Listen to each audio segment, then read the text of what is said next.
Desculpa te interromper, continua, Esdras, falando do ponto onde te cortei, esse que é tri ruim, cortar, né, no meio da conversa. Mas daí tu Não, tava mas falando da organização do o que eu MBL no Rio tava Grande do falando. Sul. Oi? Tu tava falando da organização do MBL aqui no Rio Grande do Sul. Sim. E daí o que acontece assim, olha, a gente precisa ter uma organização que ela contemple várias ideias e vários perfis de pessoas diferentes, né? E que esteja, digamos assim, baseado numa ideia central, mas que ela comporte as variáveis. E isso é uma coisa muito interessante, porque, como tu falou ali no anteriormente na tua fala, tu falou o seguinte: o MBL ele é muito focado em São Paulo, né? Por que o movimento ele é muito focado em São Paulo? Porque basicamente assim existe uma forma de ser do MBL e existe, digamos assim, uma essência. Só que essa essência ela precisa, digamos assim, ter eco na sociedade daquele local. Então, assim, o MBL nacional, eles conseguem nos passar, nos transmitir conhecimentos, ideias e, digamos assim, uma gênese do MBL. Mas para isso ter eco na sociedade gaúcha, a gente precisa daqui ter a nossa leitura própria e entender a sociedade gaúcha. Porque é muito difícil eles virem de São Paulo e compreender a gente, digamos assim, tal qual a gente é aqui no Rio Grande do Sul.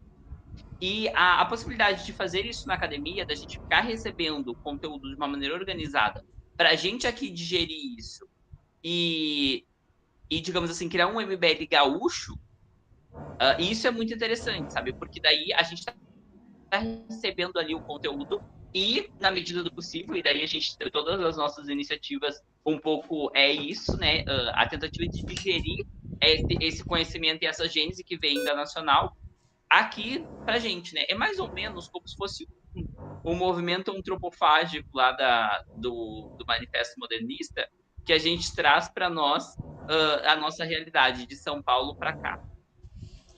Entendi.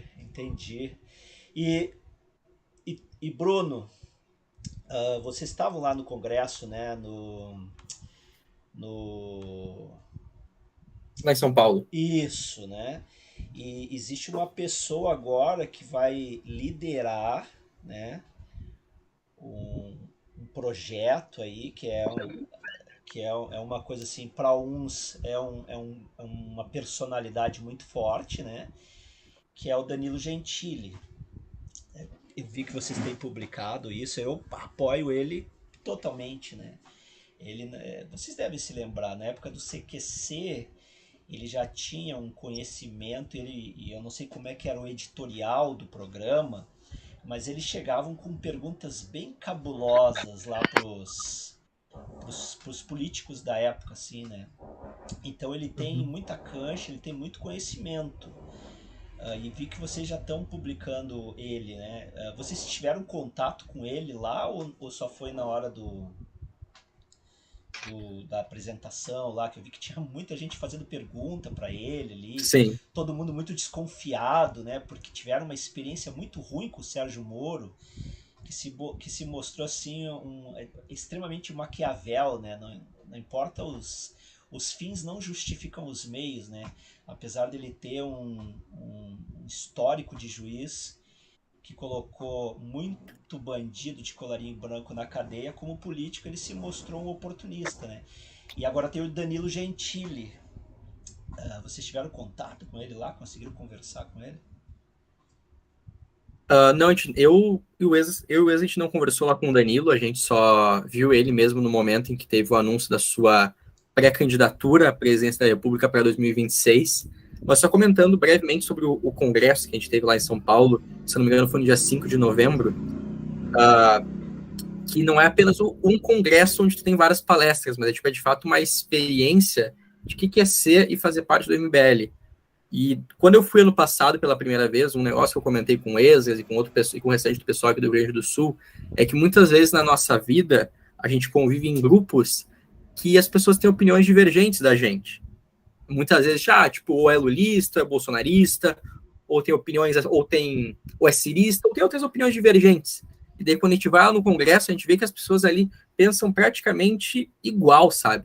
E é muito bom tu sentir, pô, aqui é meu grupinho, aqui é onde eu pertenço, sabe? Tu vê que tem pessoas ali, pô, eu não estou sozinho. Eu acho que é a mesma sensação que o Esdras descreveu, indo nas manifestações lá do Fora Dilma pelo impeachment, de ver, nossa, tem pessoas que pensam que nem eu. Eu acho que é a mesma sensação que eu tenho indo lá no Congresso e fazendo parte do MBL, sabe? E muito, enfim, tem várias palestras, de fato, tem palestras do Kim, do Arthur, tem palestras dos pensadores do MBL, do Martin Vasquez, do Paulo Cruz, do Hatsu, mas para mim eu acho que se eu tivesse que dizer tipo, o que foi a grande coisa do Congresso, é exatamente essa interação que tem com pessoas ao redor de todo o Brasil, sabe? Trazer novas amizades, rever velhos amigos. Então isso é muito importante do Congresso. Tu vê, tipo, pô, esse é o meu grupo, esse é o lugar em que eu pertenço. Mas tratando sobre o Danilo, que agora é o nosso pré-candidato à presidência da República e que vai encabeçar a bandeira do MBL de forma de ajudar a montar um partido político para conseguir concorrer à presidência da República, eu acredito que o Danilo é a escolha certa para isso. Quando no início do ano passado o Danilo brincou com a possibilidade dele ser o pré-candidato à presidência da República, que teve essa brincadeira ali no ano passado, com ele dizendo, eu saio como presidente e o Nando Moura como vice. Sim. Eu já levei a sério aquilo ali. Sim. Porque naquele momento, e até hoje, a gente via figuras ali que se diziam como uma terceira via, mas de fato não entendiam o que eles estavam fazendo muito bem, sabe? A gente viu o Sérgio Moro, que se dizia como a terceira via, que tinha que combater tanto o Lula quanto o Bolsonaro, no fim estava lá se abraçando com o Bolsonaro, estava sendo papagaio de pirata do Bolsonaro nos debates, sabe? O que é isso? Ver lá o Sérgio Moro se agarrando com o Bolsonaro, eu me lembro dele dizendo que o Bolsonaro queria interferir na PF, sabe? O Bolsonaro não queria mais, então, já que o Sérgio Moro foi lá se abraçar com ele, entre outras figuras que se diziam como a terceira via, como a Simone Tebet, que no fim foi se abraçar com o Lula e agora levou um pé na bunda dos petistas, sabe? E é legal poder dizer, eu avisei, mas ela, enfim. E tratando a questão do Danilo, por que eu acho que ele é a melhor figura para conseguir encabeçar esse processo? Porque como tu mesmo comentou lá da época do CQC, o Danilo é alguém que há muito tempo já está fazendo esse trabalho de combate ao establishment político, fazendo esse combate aos políticos, criticando os políticos.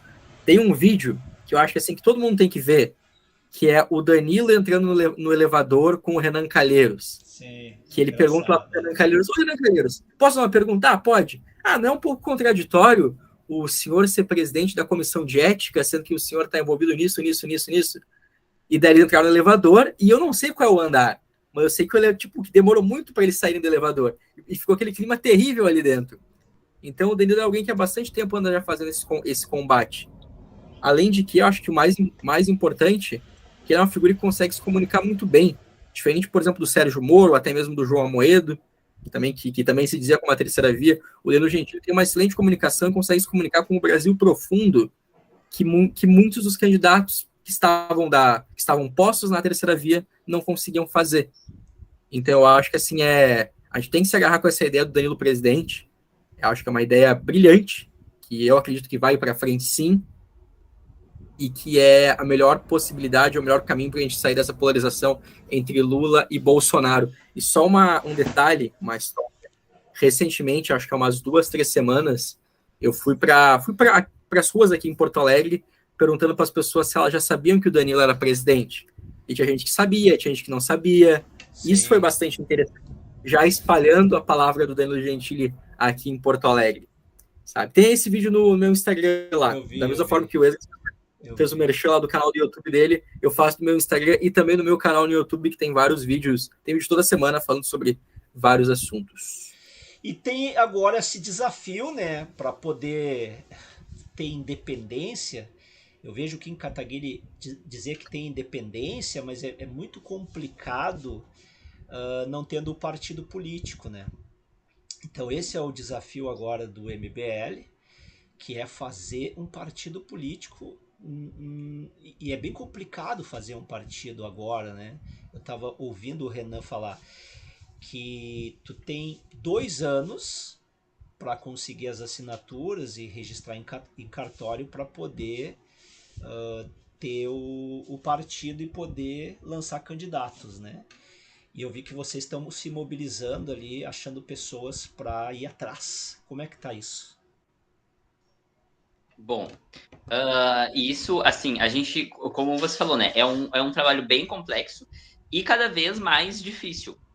Por quê? Porque, na verdade, assim, o sistema ele vai se construindo para ir se blindando, né? E em um determinado momento, a ideia do sistema era cada cacique, cada, digamos assim, coronel conseguir ter o seu próprio partido. E a gente foi tendo, assim, a ponto de nós sermos o país que mais tem partidos representados no parlamento no mundo, né? Então, assim, agora, até por uma própria organização do sistema e das lideranças, principalmente quem forma o governo, e o PT viu isso, e o Bolsonaro também, que é praticamente impossível o Brasil ir para frente mudando partido. Então, existe uma lógica de tentar diminuir o número de partidos.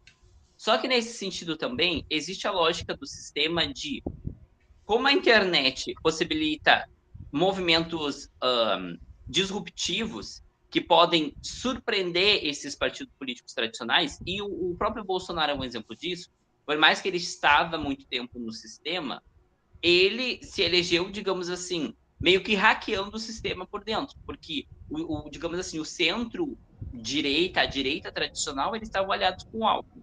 E, assim como sempre eles eram, digamos assim, aliados ao PSDB e tentaram ir para o segundo turno com o Alckmin, e o Alckmin acabou com 5%. Então, assim, como o Bolsonaro foi essa grande falha da Matrix, digamos assim, a ideia do sistema foi, não, nós temos que enxugar a demanda partidária para nós conseguir controlar efetivamente o sistema político, controlando as legendas. Então, assim, as medidas restritivas cada vez elas vão se ampliando. Então, cada vez é mais difícil criar um partido do zero. E o MBL, por ser um movimento bem, digamos assim, disruptivo, que abre várias frentes de confronto com sistemas, com pedaços do estabelecimento midiático, político, judiciário. Agora está lá o Kim tentando barrar os quinquênios, que é o aumento dos juízes e dos trabalhadores do judiciário. O aumento de cada 5 anos aumentar 5%. Uma coisa que, assim, sem produtividade, sem nada, simplesmente eles vão começar a ganhar mais, além do reajuste que eles já ganham, né? Assim, do reajuste tradicional do servidor público federal. Então, assim, o Kim está lá enfrentando um dos grandes grupos de interesse, dos poderosíssimos, que é o Poder Judiciário. E daí, às vezes, o Kim vai lá enfrentar os militares, ou às vezes os profissionais civis, por exemplo, os professores universitários. Então, assim, ser um movimento que está lutando contra vários pedaços digamos assim, do establishment, do sistema, é muito difícil. E isso, como tu falou, ter um partido garante uma independência maior. Né? Hoje, por exemplo, eles estão ali no União Brasil, que ele veio do DEM, né? Que assim, o DEM ele foi o mais próximo que a gente teve de um partido liberal no Brasil, um partido de direita, que defende um Estado menor.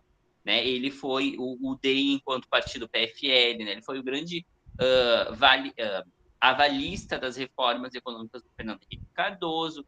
Em 1998, o DEM elegeu 105 deputados. Né? Ele tinha sido o último partido a passar de 100 deputados na Câmara. Então, assim, aquilo ali, por estar ali, ainda se tem, digamos assim, uma independência protegida, né? E alguma relevância. Por exemplo, a Comissão de Educação, que tradicionalmente já é há alguns anos do DEM, antes era a presidente era a professora Dorinha, que ela é uma deputada do DEM há muito tempo, ela era do PFL antes do Tocantins, e, assim, existe uma certa similaridade ideológica entre ela e o Kim, e foi passado, então, para o Kim a Comissão de Educação. Mas o movimento, por ele ser muito disruptivo, ele tem essa dificuldade e esse incômodo do partido, da sigla. É complicado isso. Né? Por exemplo, quando estavam construindo a candidatura de Sérgio Moro, o pessoal do MBL migrou para o Podemos. E, assim, apesar da migração para o Podemos e da conversa e do diálogo com a Renata Abreu sempre ter sido bom, com a conjuntura do Moro ruindo, né, era muito, digamos assim, instável ficar no Podemos. Então, o pessoal precisou voltar para a União Brasil. Né? Então, assim, são tudo coisas que, a partir do momento que a gente tem o nosso partido, isso vai ser muito mais fácil de identificar os membros do MBL, não vão precisar estar dispersos em vários partidos, vão estar todos no mesmo partido, vai ter o mesmo número para identificar as mesmas propostas, e isso vai nos dar, com certeza, uma segurança e um poder bem maior. Vai deixar de ser uma tribo, daí vai ser uma instituição verdadeiramente, é isso, né? É mais ou menos isso. Assim, olha, é como se fosse um povo sem território, né? Como se fosse, você que é de história, como se fossem os curdos, Sim. ou o povo que a gente chama popularmente de ciganos, né? Os romanis. Eles não têm um território. Os judeus foram por muito tempo isso. Tu tem que ficar migrando, uns moram aqui, outros moram ali, outros moram lá. Daí, às vezes, a lei muda, tu é expulso. Às vezes, tu começa a sofrer uma pressão interna, que tu não se sente confortável. Então, assim, quando tu tem o teu território, tudo é melhor, tu tem aquilo ali e aquilo é a tua base, né? Então o teu partido é um pouco disso. E é só 2 anos, né? Pra fazer Sim, é muito isso. rápido. Assim, olha, a gente está muito motivado e a gente acredita que vai dar certo, muito em função de que o Brasil, a gente viu assim, ó, que o modelo que estabelecido ele está se esgotando. As pessoas, muitas, elas foram votar no Lula porque elas odeiam o Bolsonaro, elas foram votar no Bolsonaro porque elas odeiam o Lula, mas a quantidade de pessoas empolgada com esses dois líderes é muito baixa. As Sim. pessoas, assim, É o elas voto no não é uma ódio, né? esperança. A maioria das pessoas votou no ódio no Votou por outro. ódio. E assim, olha, tu vê as pessoas agora falando do Lula como esperança, na verdade, grande parte das pessoas que falam isso envolta num cinismo.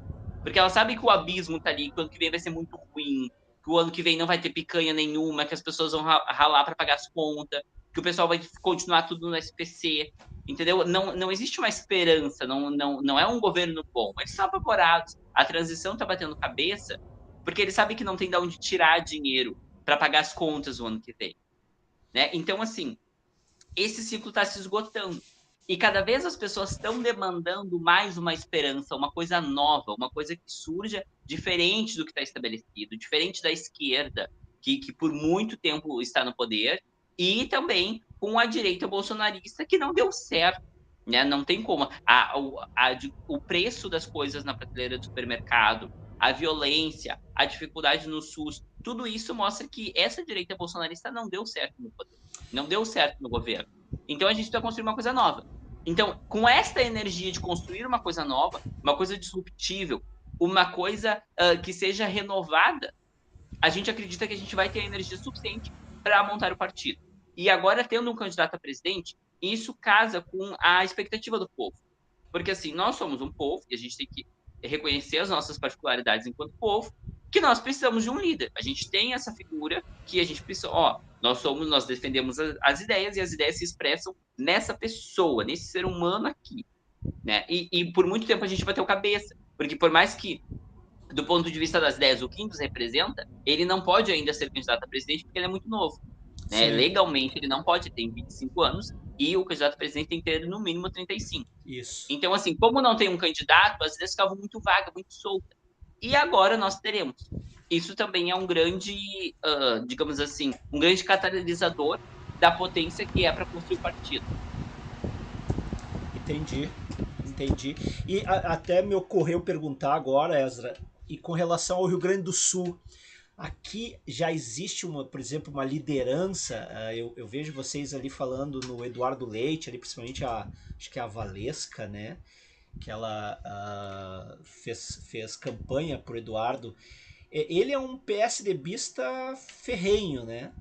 E não existe uma liderança gaúcha, tirando o pessoal do MBL, assim, vocês, o Bruno, o Ezra, eu vejo ali o Klaus, né?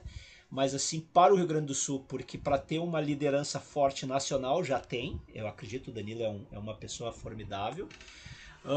Também vai precisar de regionais. São Paulo, Sim. provavelmente lá.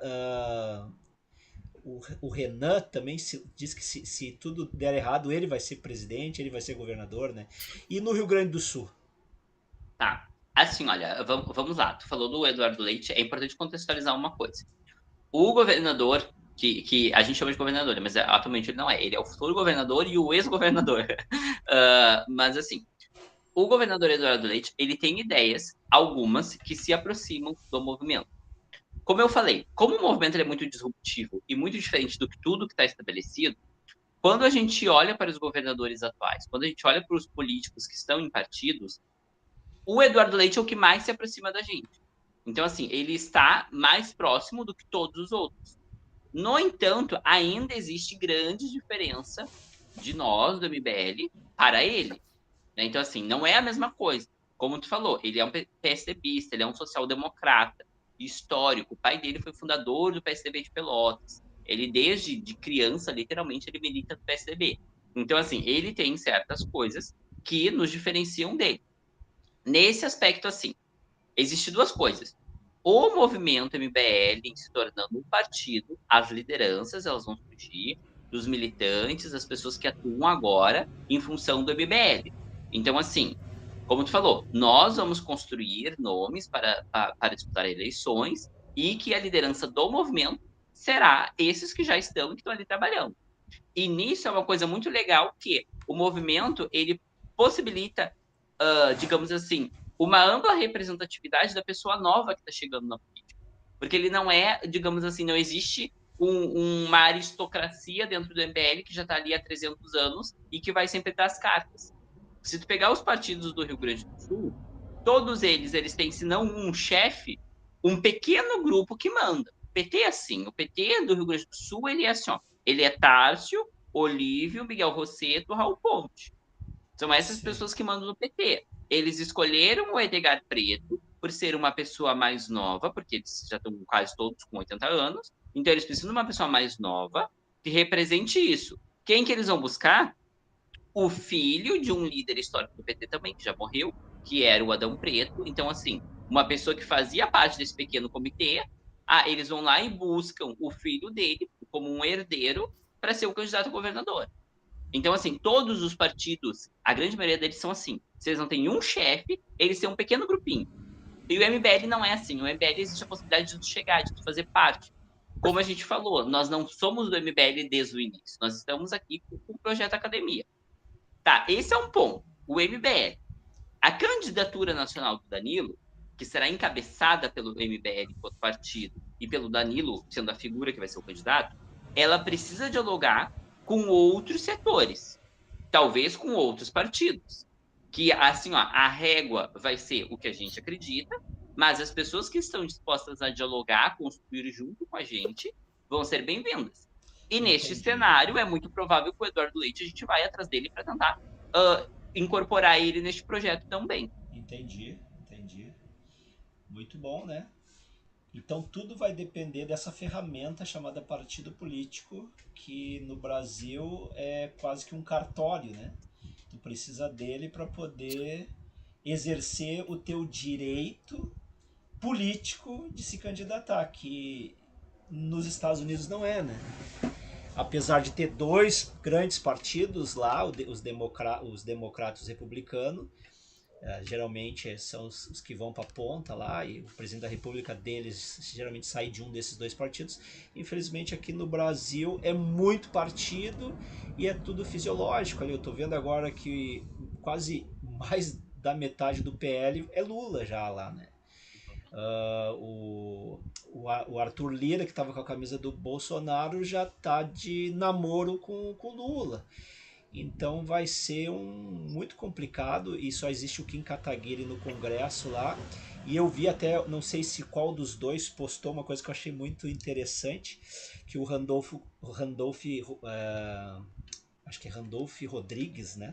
Sim, Rodolfo Rodrigues. Ele tem um projeto de lei lá que pode colocar na cadeia quem falar mal de político. E eu não me lembro qual dos dois que colocou. Já o Danilo Gentili tem um projeto de lei que dá imunidade pro cidadão xingar político, né? Então a gente vê a diferença que o Danilo faz e a importância do MBL. É por isso que eu convidei vocês, porque infelizmente a única força política que vai se voltar contra esses dois mamutes, né? Porque a gente não pode a palavra é não dar valor, né, a subestimar, né, esses dois grupos políticos, que é os petistas ou a esquerda de modo geral, e o bolsonarismo, que não vai acabar agora, entendeu? A gente pode ver que virou quase uma seita. E eu vi, Esdras, que tu tem uma religiosidade, né? Tu até tem o último vídeo que tu postou, tu já tem falado sobre isso. E tu, Bruno, tu tem uma religiosidade também? Não, não tenho. Não tem, tu é um à Não. toa. Não, não me considero um ateu. Eu tô em busca de uma fé, mas não me considero uma pessoa religiosa. Ainda, pelo menos. E eu tava vendo, cara, e daí vou dar a chance de vocês falarem sobre isso, assim, que eu tenho visto, principalmente uma mudança de pauta no próprio MBL ali, né, de trabalhar essas pautas de valores, só que eu vejo que às vezes pode se tornar uma armadilha, né, porque a gente viu como os pastores eles têm uma influência e misturando a religiosidade com o mundo político torna as pessoas às vezes a fazer atos insanos, né? Claro, eu sou uma pessoa que eu sou contra o aborto, sabe? A minha mãe, logo que ela ficou grávida, o meu pai biológico, ele ofereceu dinheiro para minha mãe e ela não quis, né? Ela pegou o dinheiro, botou no bolso, mas não me abortou, ainda bem, né? Eu tô aqui hoje por causa da minha mãe.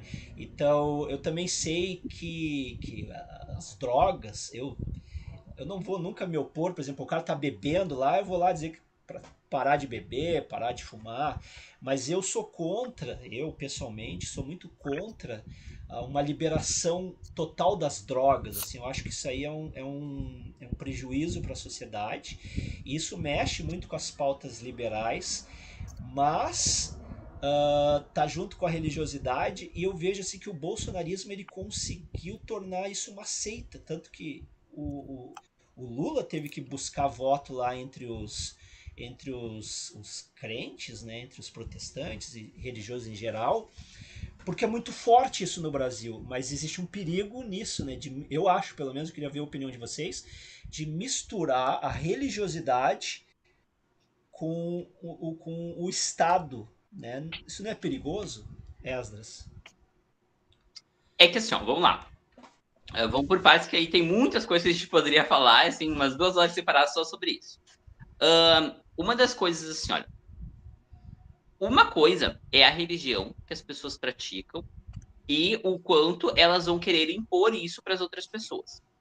Outra coisa é a cultura que elas têm baseada na religião, os valores morais dela, que com certeza vai refletir na estrutura do Estado, né? Então, assim, por exemplo, a questão do aborto.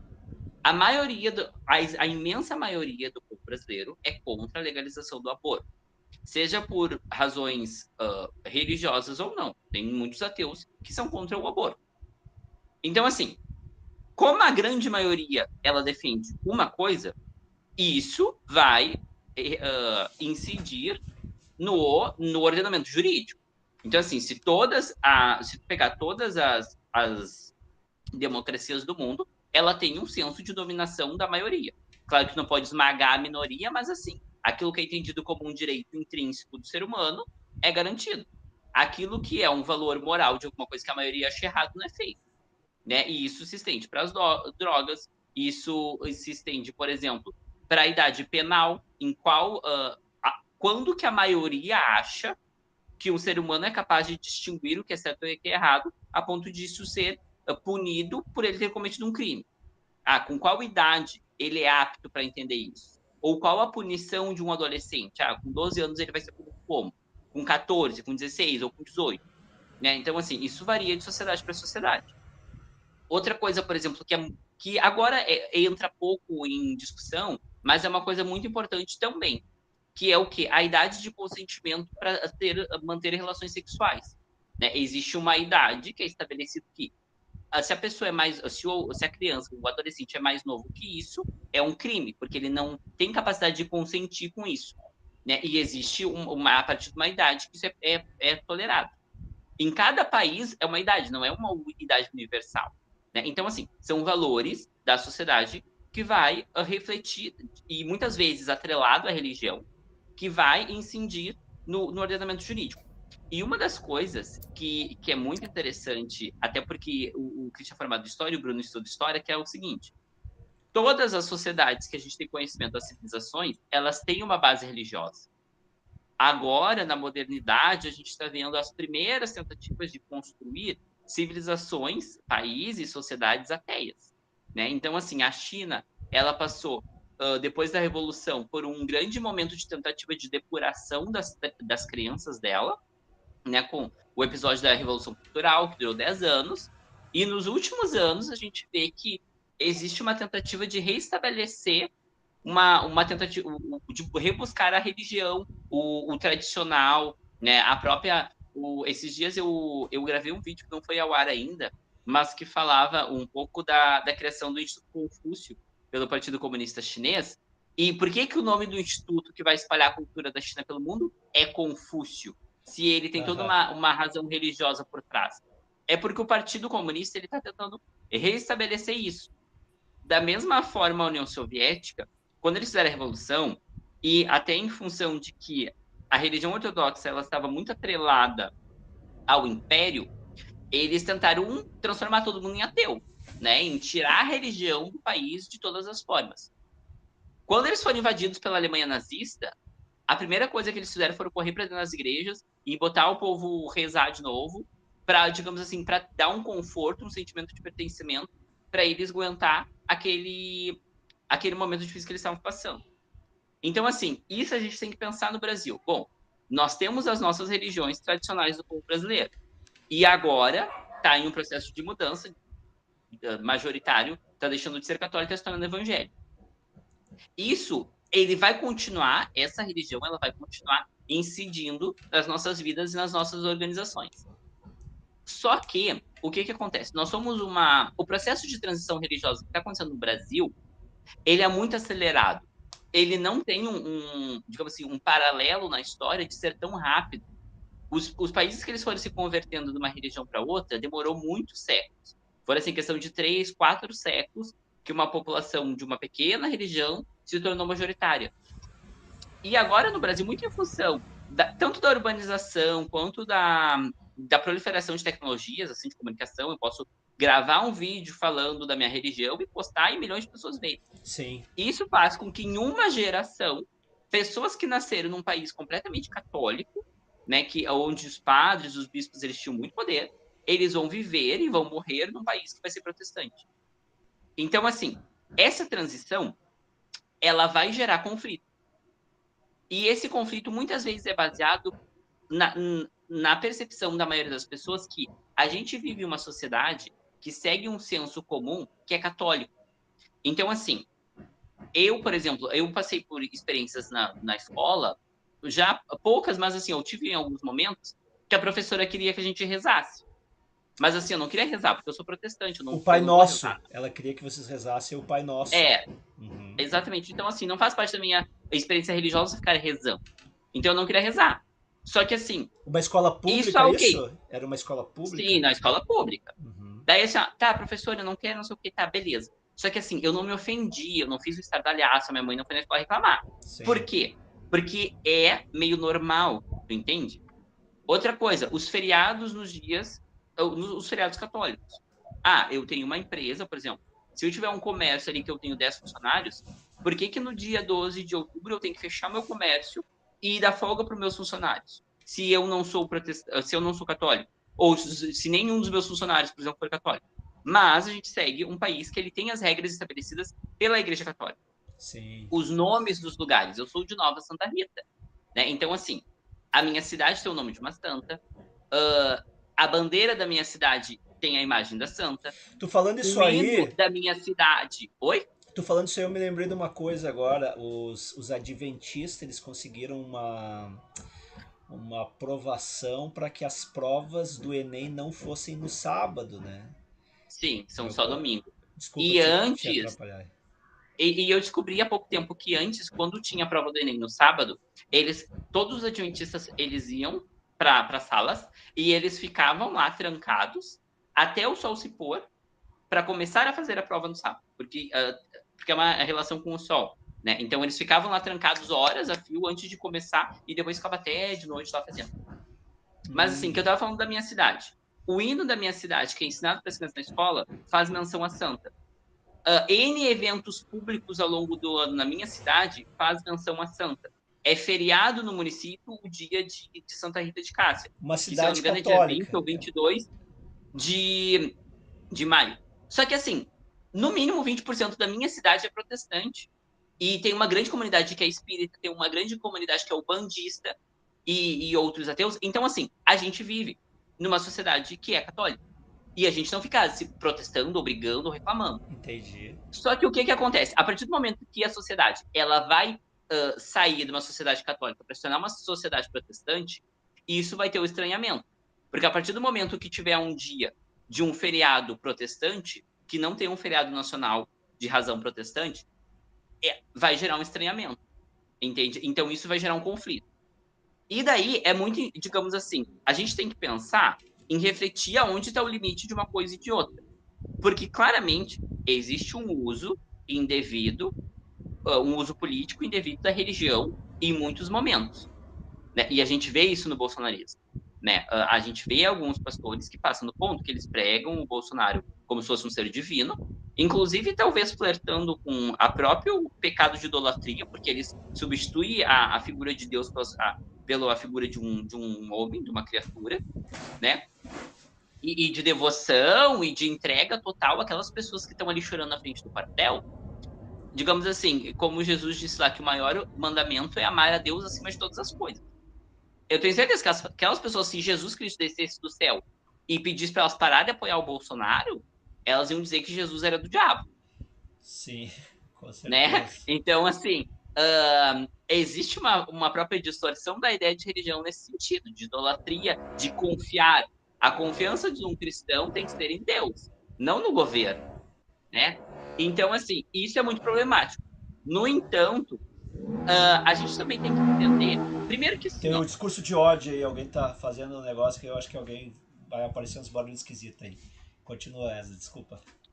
Uma das coisas, assim, olha, que a gente tem que saber é que tanto os evangélicos quanto a própria Igreja Católica, elas são muito diversas. Existem muitas manifestações diferentes da religião, né? Então, assim, existe alguns que eles seguem muito o que digamos assim, que o pastor diz, aquele pastor daquela comunidade. Outros, eles têm uma fé muito mais baseada em ideias, nos dogmas que eles acreditam, independente da ideia do pastor em si, né? E isso varia tanto de pessoa para pessoa, de nível de instrução que cada pessoa tem, né? Então, a gente está falando desde pessoas que são analfabetas, pessoas que têm o ensino médio, pessoas que são formadas na faculdade. Então, cada uma delas, a incidência da religião vai ser diferente. E de religião, de igrejas, de subdivisões dentro do protestantismo, que é diferente, muito diferente uns dos outros, né? Então, tudo isso é levado em consideração. Olhando de fora, e daí eu acho que, para encerrar, que eu já assim, falei bastante disso, mas assim, olhando de fora, parece que todo mundo apoia o Bolsonaro. E isso tem um sentido também. Porque o que acontece assim, ó, o número de pessoas fanatizadas é muito pequeno. Só que assim, de um lado, tu tem, por exemplo, o PT, que claramente eles são a favor da legalização do aborto. A ideia petista é essa. São a favor da legalização das drogas. Eles sempre tiveram a defesa, por exemplo, de pautas feministas radicais, do movimento LGBT, de perseguição à opinião, de, digamos assim, a construção da igreja, de uma família, né? O PT sempre representou isso. Então, assim, a relativização do certo e errado, por que o Lula vai lá defender quem está roubando o celular? Isso é uma relativização daquilo que é certo e daquilo que é errado, né? De um roubo, de um crime e de um pecado. Porque eu roubar uma coisa que não é minha, isso é um pecado também. Então, assim, a mentira. O Lula tem vídeo se gravando que tá mentindo. Eu vou no outro país, eu falo que tem 30 milhões de pessoas pela rua, ninguém entende nada. Então, assim, para um cristão, digamos assim, ele olha o Lula representa tudo que ele é contra. O Bolsonaro, por outro lado, digamos assim, ele tenta imitar na vida dele, de uma maneira, digamos assim, às vezes muito rasa até, mas ele tenta encampar esses valores. Né? Mesmo que seja falso, mesmo que seja cínico, mesmo que na essência dele ele não represente, eleitoral, mas na estética, né? sim. Eleitoral, né? Então assim, ó, só que isso também tem assim, ó, tem uma certa validação pelo seguinte: o Lula se elegeu. Ele só não vai legalizar o aborto se ele não conseguir. Se ele não vê que ele tem apoio suficiente. Porque se ele pudesse, ele fazia isso. O Bolsonaro, ele não, digamos assim, ele nem tem ideia sobre a opinião dele sobre aborto. Só que, dadas as pessoas que estão em volta dele, o governo dele claramente é contra o aborto. Mesmo que o Bolsonaro não creia em Deus, mesmo que ele fique falando palavrão, o governo dele vai ser contra o aborto. Então, assim, existe uma diferença. Por mais que o Bolsonaro ele não represente o ideal de cristão, o amor cristão, a coisa, assim, ó, ele vai falar que o bandido que isso é errado, sabe? A própria ideia de relativizar o que é certo e o que é errado. Assim, o Bolsonaro, naquele jeito tosco, idiota, ele vai falar, não, ó, o que é certo, o que é errado é errado. O PT não, ele vai trabalhar com a ideia de relativização. Né? Sim, Então, isso assim, é ó, marcante, né? isso é muito marcante. Então, assim, para um evangélico médio, se tu olhar aquilo, tu vai ver que existe uma diferença. Mesmo que o Bolsonaro, daí alguns são fanatizados, e o Bolsonaro como se fosse a encarnação de Jesus Cristo na Terra, e os outros não. Mas eles vão ver que existe uma diferença. Era isso um pouco. Não, Não sei se eu resumi bem. entendi. Eu me refiro a isso porque eu tenho assistido aquela série que é o Conto da Aia, se eu não me engano, o nome da série, que ele fala sobre uma ditadura religiosa, né? Então é por isso que eu me refiro, assim, quando a gente vê a Damares falando, porque eu tenho a minha religiosidade, eu tenho a minha religião, eu também sou cristão, sigo uma instituição religiosa, a minha instituição religiosa ela não permite, né, fazer do púlpito um palanque político. E eu vejo assim que às vezes pode se criar uma ditadura da religiosidade, né? Mas eu sei que a gente já conversou bastante, ainda teria muita coisa para falar. Eu gostaria de só fazer a última pergunta para vocês, daí vocês fazem as considerações finais para se tornar do MBL, para ajudar o MBL, para fazer parte do grupo. Eu sei que vocês ali têm o MBL Day, né? Como é que faz? O que tem que fazer para ser do MBL? Vou começar o Bruno ali que tá meio quietão.